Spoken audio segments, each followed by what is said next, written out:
Урматтуу улуу журтум, биз бала кезде угуп калганбыз ошол калыс ханды жамандаганга болбойт экен, аркасынан ушак айтканга болбойт экен. Эгер ошол ушак айтып, бир жаман сөз айтса, ошол айткан адам кырсыктайт экен. Себеби бул калыс ханды Кудай колдоп турат экен, Кудайдын жердеги көчүрмөсү экен деп укчу элек.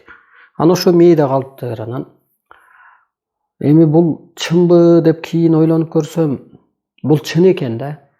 Мисалга Кудай эми жерге түшүп иш кылбайт да. Хан деген бийлеп атат да, ошо элди бийлеп атат. Жомоктордо деле айтылат го. Ошо өйдөлдөй болгондо, талаш тартыш болгондо ошо хандын астына барыптыр. Анан хан чакыртыптыр. Анан тескептир деп деле мисалга. Чын эле могу элдин Кудайы ким жерде? Ошол хан да. Мисалга мына Горбачев чачып ийди СССРди. Асмандан Кудай чачып ийген жок да, Горбачев чачып ийди. Мисалга. Көрдүңүзбү?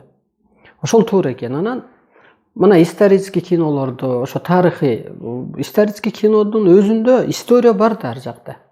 Болуп өткөн тарыхты чагылдырып атат.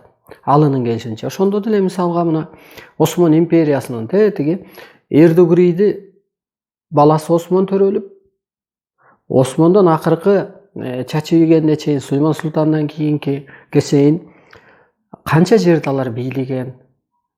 Эрдөгүрий болгондо мамлекет эмес, жашап турган территориясы болгон эмес да керек болсо алардын. Мына Сулейман Султан мамлекеттин чындыгы, тынчтыгы үчүн, чындык үчүн балдарын жоопко тартты, өлүм жазасына.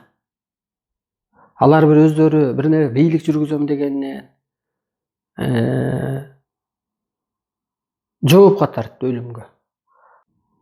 Ошол калыс болгондуктан ойлосоң, мына бүгүнкү күндө Турция эң күчтүү мамлекеттердин казынасы боюнча, өнүккөнү боюнча керек болсо Америкадан күчтүү мамлекет экен. Көрдүңүзбү? Калыстык ошол сакталып калган, салтка айланып калган. Бүгүнкү күндө Кыргыз элинде, Кыргыз мамлекетинде эгемендүүлүктү алгандан бери хандардын калыстыгы жоюлду дагы. Биринин катыны бийледи, бирөөнүн баласы бийледи, бирөөнүн иниси бийледи. Бүгүнкү күндө ошол мамлекетти артка тарткан, мамлекеттин казынасын уурдаганды соттой албай атат да.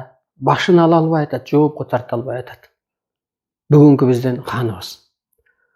Ошол калыстык болбогон